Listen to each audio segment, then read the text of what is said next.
Hello, everyone, and welcome to episode 33 of the ECW Revival series here on the channel using TEW 2020 as we're still in the year 2014. As first of the two pre show matches, feel bad.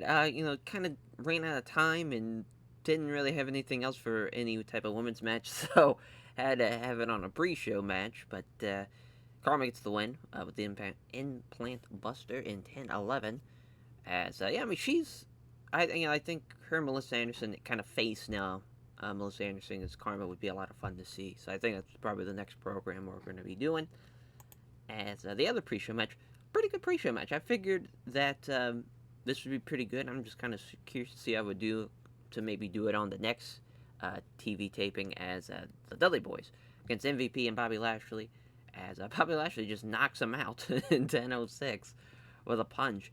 Yeah, pretty good. The Dudleys probably should have won, but also at the same time, it's nice to see that this does pretty well. As for the CyberSlam intro, as a Dark Soul gets added to it, and the intro to the CyberSlam is the House of Black, as the new stable now officially, and they do the whole entrance again with Dark Soul getting carried to the ring on that little platform deal. Comes out of the box again. It's a whole deal, but all the House of Black are there. Tommy Yen, Yoshihiro Tajiri, Sinister Minister, and Raven. As the Sinister Minister is the one who cuts this promo. Says, "We all warned you. You were told that something not of this world was coming to hide the women and children. It's Dark Soul. Dark Soul is on a mission from the underworld to bring the ECW World Title to the House of Black. It's CM Punk.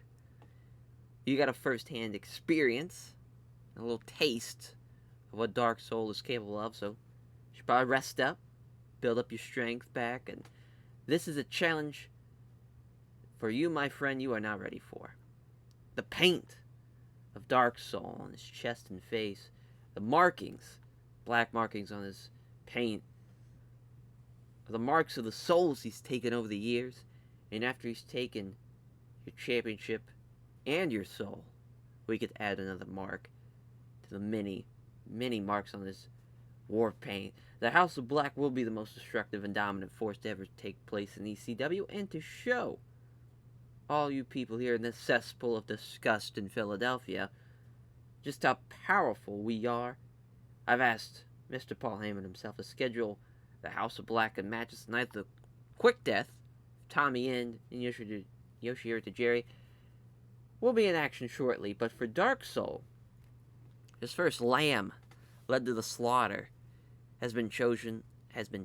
Jesus, can't get through anything. And it's Phoenix. After tonight, you're gonna have to really reborn from the ashes.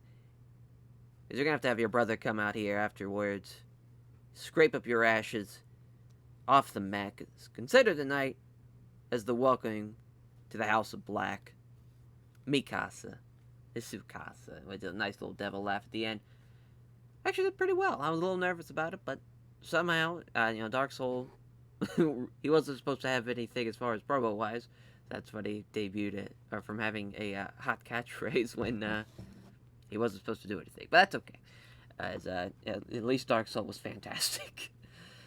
Then we have, as far as the quick death match, taking on the Legion of Love of Matt Sydal and Adam Rose. Sydal carrying this much as he tried, but it still couldn't get past the 50 mark as Tommy End pinning on Rose with the roundhouse kick. Had some good stuff though at ringside, at least from Sinister Minister. The commentaries did well. Sydal did well. Got the crowd buzzing at least. As for the next kind of segment, Videograph of Punk coming back next week and just kind of hyping that up for what you're gonna say about the House of Black and all that.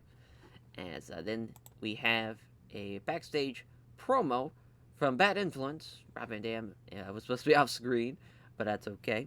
As for Bad Influence, tonight we've got Braveheart and the Leprechaun to take down. A couple of shitty little punks who wouldn't know what hard work was if it smacked them in the face.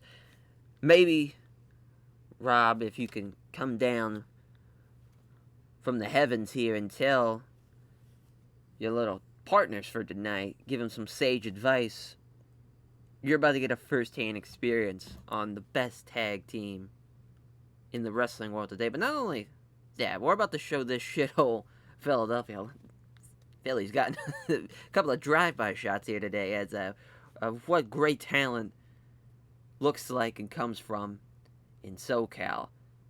And Rob, you're going to get a first-hand experience on what the best high flyer in the world is in Jack Evans.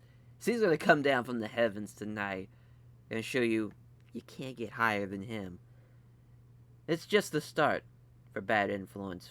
So after we beat the tag champs in the six-man tag, we're going after your preciously newly won ECW tag titles for ourselves.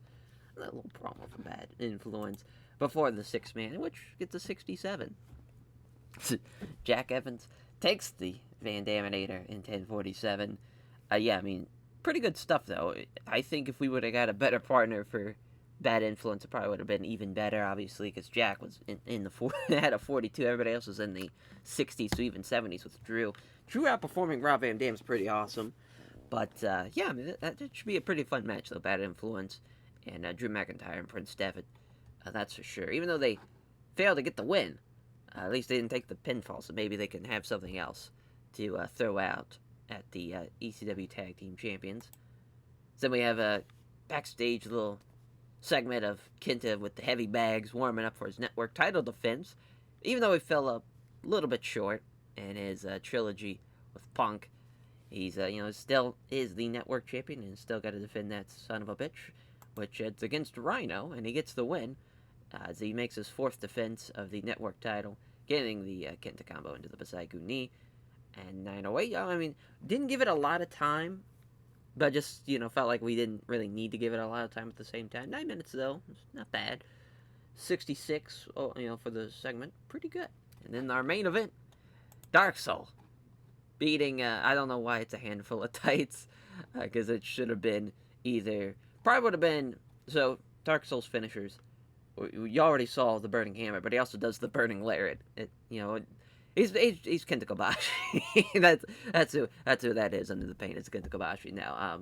We'll keep that still under the collar there. But Dark Soul destroys him. 2 minutes, just a beat down. He, I would like to think he gets the Burning Lariat. I think that's pretty awesome. He just rips the soul out of someone from the Burning Lariat. And a 63 main event. It still got a 64, at least the show rating. Really, there wasn't technically a bad thing on this card, which is nice to see. We probably should have done MVP Bobby Lashley and the Dudley Boyz instead of Quick Death and Matt Sydal and Adam Rose of the Legion of Love, but I just wanted to give, a nice little formal introduction for the House of Black. And they did pretty well for themselves. And plus, Kenta's still network champion, and we got a fun 6-man out of it. Pretty good card. We'll see how we do next week. As thank you all for watching, and we'll catch you guys next time for the next Cyber Slam. Take care, everyone.